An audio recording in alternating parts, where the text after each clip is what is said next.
Hello all, welcome and welcome back again to our channel All Things With Us, and welcome back again for another amazing video.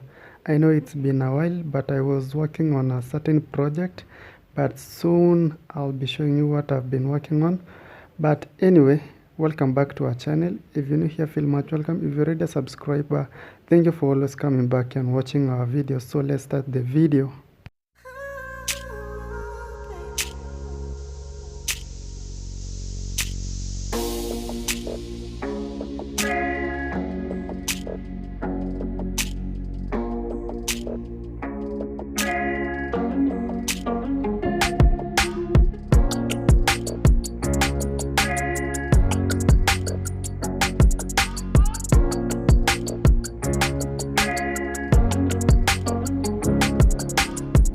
So in today's video, I'll be making a console table with a little twist, whereby I'll be custom making it because I want to put a wine rack inside it.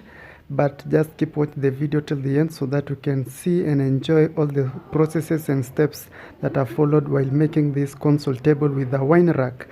Yeah, and I hope you will tell me in the comment section what you think about this one. So as you can see on the screen, most of the items for this console table, I did make them, prepared them off camera. Like these boards that you see here, I've already cut them into sizes. If you want more details about this, you can comment down below and I will try to give you the measurements that I did use for this one. But basically, like for these ones, you just need to know the measurements for the bottles that you are going to be using, and then you use the measurements for the bottles to make this one.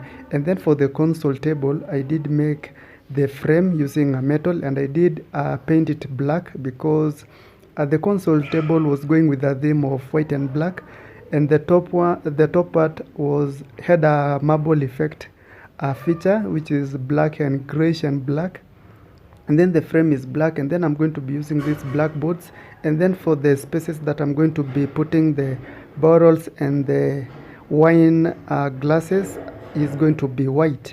So the top part of the console is 1 by 3 feet, and then the height is 3 feet. And then for the part that you're going to be putting the bottles and the wine glasses, you just custom it. You don't need to know the measurements for that one because you just make as you wish. If you want to make one with 20 bottles, 5 bottles, you just go with your own measurements. So now here I'm just assembling all the pieces together, and make sure you watch the video till the end. Don't skip the ads, kindly watch them. Like this video, comment on it, tell me what you think about the whole process or these ideas that I had. Yeah, if you're new here, I feel much welcome again. If this is the kind of content you like watching, kindly subscribe to our channel, hit the notification bell so that you always get notified whenever we upload new videos like this and more. Yeah, thank you and enjoy the video.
And this board that you see me preparing here is the one that is going to be holding the wine glasses. As you can see, I'm going to be shaping it in this design, so just continue watching so that you can know why I'm doing this.